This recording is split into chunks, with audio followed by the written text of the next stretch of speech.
0.01024 की पावर 1/5 का मान ज्ञात कीजिए। संख्या हमें दशमलव में दी गई है, तो सबसे पहले हम दशमलव को हटाएंगे। कितनी संख्या के बाद दशमलव है? 1 2 3 4 5, 5 संख्या के बाद दशमलव है। इस दशमलव को हटाएंगे तो ऊपर तो 1024 रहेगा। 5 संख्या के बाद दशमलव है, तो 1 के आगे 5 जीरो लगा दो। 1 2 3 4 5।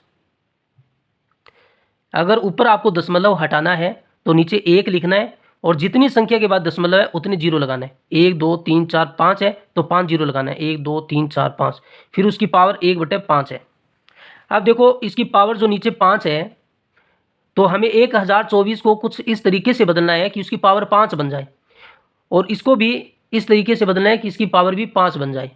तो इसको तो देखो 5 जीरो है, 1 2 3 4 5, तो इसको तो हम लिख सकते हैं 10 की पावर 5 लिख सकते हैं इसको तो।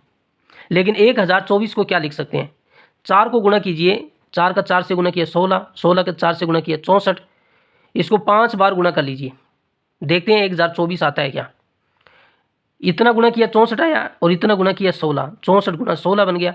64 को 16 से गुणा कीजिए, 6 चौक 24 का 2, 36 और 2 38, गुणा 4 और 6, 4 8 4 12 का 2, 6 3 9 और 1 10, 1024 आ रहा है। इसको गुणा करेंगे तो 1024 आ रहा है।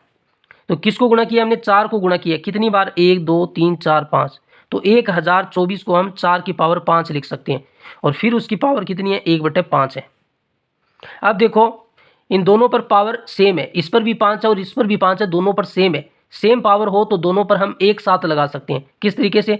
4/10, दोनों पर एक साथ पावर लगा दी 5, और फिर बाहर पावर है 1/5।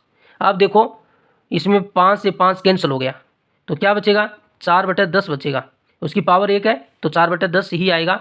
2 के पाड़े से काटेंगे, 4 में 2 का भाग देंगे 2, और 10 में 2 का भाग देंगे 5। लेकिन आपको इतना नहीं करना है कि ऑप्शन में देखो सब में 4 आ रहा है, तो आपको काटना नहीं है। देखो 4 में 10 का भाग देना है। 1 जीरो है तो एक संख्या के बाद दशमलव लगेगा, तो ये बनेगा 0.4। तो 0.4 सी ऑप्शन सही होगा।